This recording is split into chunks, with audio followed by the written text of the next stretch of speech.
Ladies and gentlemen, let's Retro Gamers.com video. The director of Midgar Studio has decided to weigh in on the Xbox One and PlayStation 4 performance and hardware situation.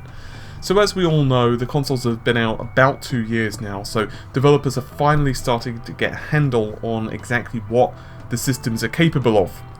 Now, Edge of Eternity is actually a rather pretty looking RPG, I have to say. I haven't really heard much about it, and now I've just started to look into it, and Edge of Eternity does look rather interesting. Kind of cool, actually. So, according to the developer, the game will be running at 1080p on the PlayStation 4 and 720p on the Xbox One. However, he is citing that the game is having major issues running on the Xbox One currently, but they are targeting 30 FPS for both versions. Now, the reason as to this whole issue is not down to the console's ESRAM, but actually just purely GPU performance. He says, and I quote, "It's the GPU. The graphics card is really the problem. More than that, the game runs at 720p, but the map of the game is not complete yet. I think the PlayStation 4 version will be okay, but I am worried about the performance of the Xbox One. I really hope that Unity will make choices to change that, because it would be really sad to make changes like dropping details, and I would be really sad in terms of creativity." Now, he did mention that he has been working with Unity for about 10 years, but one of the big, I guess you could say, vacuums of performance is actually speed trees. Now, if you actually take a look at some of the footage of the game, and I suggest you do, older versions of the game, let's say about a year ago when it first started to surface, for example, it looked okay. It looked okay. It didn't look terrible or anything like that, but recently it's starting to look actually pretty damn nice. And to be honest with you, is probably one of the better looking indie games that I've personally seen, and certainly very impressive for a Unity game, and it goes to show you that you can actually get a lot of that engine. Unity does sometimes get a bit of a bad rap, particularly for those who would just do the asset swapping situation on Steam, and we all know what that's about. Now, I do want to give my few, I guess, couple of cents on this, because I do have a few thoughts regarding the situation of running the game at 720p on the Xbox One. Now, unfortunately, we simply do not have access to the developers' tools, so we can see, for example, performance, hardware utilization, memory utilization. In other words, we can't see what the actual bottlenecks are. So, for example, yes, we can go by what he's saying, that, you know, the trees, for example, and some of the level of detail is eating up a lot of the resources, but there is that ambiguity. You know, is it because it's Unity? Is it because maybe he's not so familiar with Xbox One development? Is it simply because the Xbox One is harder to utilize than it is? For example, we all know about the issues with the ESRAM and the DDR3. Quite simply, it's a harder console to use properly, because obviously with the PS4 you've got that larger pool of GDDR5, or not larger pool, exactly the same amount of memory, but I mean larger in terms of its, you know, high speed memory that's easy to utilize compared to a small amount of fast memory and then a larger pool of slower memory, the DDR3. However, if this is true and the developer is actually speaking honestly, this would kind of makes some sense, because the Xbox One does have some technical advantages over the PlayStation 4. Anyone who tells you differently is lying. For example, the CPU side of things, it definitely does have quite an advantage at 150 megahertz. If you're looking at a PC that's running at like 4 gigahertz, 150 megahertz is like nothing. But when you're dealing with a processor that's running at 1.6, in the case of the PlayStation 4, running at 1.75 does make quite a difference, and in certain games you can actually kind of notice that, and I wouldn't be surprised if Assassin's Creed Unity's high performance on the Xbox One, this is particularly true at launch, was actually partly to do with the CPU of the Xbox One.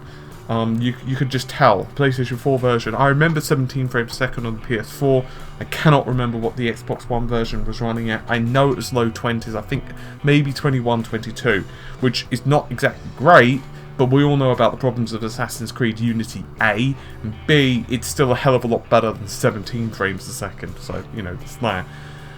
But the actual processor, the actual graphics processor rather, that's been a problem for some time now, and the actual GPU performance, and this isn't me that's saying this, you can Google it yourselves, and there is no hidden, processor inside the Xbox One, because, they would have done it by now, besides the fact that we've seen die shots, we've seen, physical breakdowns of the system by now. We know what's inside the Xbox One. So the bottom line is the actual raw GPU performance of the Xbox One is just less than the PlayStation 4. You can either do the maths yourselves, you can just take the number of compute units in the Xbox One, which is 12, versus the number of compute units inside the PlayStation 4, which is 18. It is worth noting that both systems do have 2 compute units which are disabled on the die. That's primarily what we think the reason behind that is because of yields, which means the Xbox One has 768 shaders, the PlayStation 4 has 1152 shaders. The Xbox One is running at a slightly higher clock speed with its GPU 853 versus the PlayStation 4's 800, and therefore that's where you start getting the disparity between the performance. You get the 1.31/1.32 with the Xbox One, and you get the about 1.84 on the PlayStation 4. It's quite a big difference, to be totally honest, and I feel, combined with the ES RAM, which is not exactly a high amount of RAM, in terms of only 32 megabytes, by the time you start working out the frame buffer, either front or rear, you start to eat up data really quickly. Even conservative frame buffer size at 1080p for the sake of argument, with no MSAA or any of that stuff, you're looking at about 8 megabytes, which starts to go quite quickly. When you're also considering that frame buffer is also being used for, the ES RAM is also being used for other things as well. With all of that said, it's not just this developer that's having the problems. You have other developers, for example, even Star Wars Battlefront we know is running at 720p, and there are other games, of course, as well, which are in 2015. It's just the way that things are at the moment, and it is a shame that the Xbox One is in this situation, because honestly, in some ways the Xbox One is better than the PlayStation 4, and I'm not just talking about from the hardware side of things, I'm talking about the actual fun size. Personally, I prefer the controller of the Xbox One, that's just my own personal preference. The only instance I don't, my own personal preference at this point anyway, is fighting games. I think the PS4 pad is slightly nicer for fighting games, but on average for FPS, that type of thing, I prefer the Xbox One.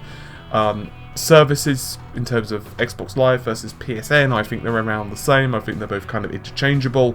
Over the next couple of months, I would argue that the Xbox One has a slightly stronger lineup, but once again, the PlayStation 4 is then hitting back quite hard early next year, so I would say that both systems have had this period where they've both had really strong periods of games lineup. The PS4 had, for example, Bloodborne, then you had the Xbox One with its own exclusives, so without a question, I actually really like both systems without any shadow of a doubt. I don't honestly feel you can go into the shop, buy a wrong system for yourself. It's not like either system is in danger of falling over in terms of sales figures or not being supported any longer. But with all of that said, the PlayStation 4 isn't particularly doing amazingly either with its performance. Yes, it does have a few advantages over the Xbox One, for example, better asynchronous compute. And who knows how DirectX 12 is going to eventually impact the Xbox One. I don't think it's going to make massive leaps and bounds differences. But even if you say a few percent, it probably isn't enough to catch up with the PlayStation 4, since the PlayStation 4 API is inherently low level anyway. I was looking at the internet the other day, while I was on my lunch break actually from work, and I was just looking over NeoGAF. I'm not a member, but sometimes I just kind of skim read because it's a good place for either A news or just kind of discussion points. And someone was asking there, I don't remember the chap's name, but he was asking, hey, do you think we're at the beginning or the middle of this generation of systems? And a lot of people were saying, I think we're at the midpoint of this generation of systems. I'm kind of inclined to agree. I feel that at this point, both systems aren't as powerful as maybe what we'd hoped for, and there are many arguments as to the reasons behind that. But with both virtual reality, 4K, and many other bits and bobs, if you will, that are going to be coming in over the next couple of years. We know that PCs are rapidly growing in market share. I'll let you look into that by yourself. And of course we know that hardware now for PCs is getting a lot cheaper, so I'm not saying PCs are going to take over consoles or anything like that.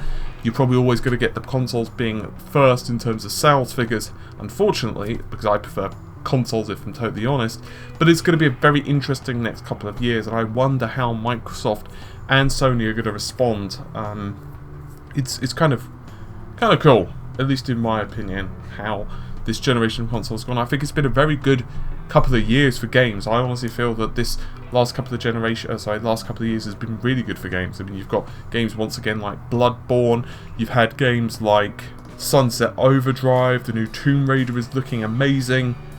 I'm absolutely loving Halo 5, I think it's absolutely fantastic, I'm really enjoying it. And even to be honest with you, some of the first wave of games that released on both systems, for example Killzone Shadowfall, I actually really liked it. But, let me know your thoughts on this one. Personally, I don't really think it matters massively 720p on an RPG, I guess, but I guess it depends what the developer can manage to wrangle out of. After all, at the end of the day, the game is not released yet, and that's the key word. Therefore, they might be able to squeeze that extra little bit of performance. Personally, I'd be kind of happy if they could manage to get, like, say, 900p. I'm not saying they will be able to, but there you go. With that said, hopefully you've enjoyed the video. I'll see you soon. Take care. Bye for now.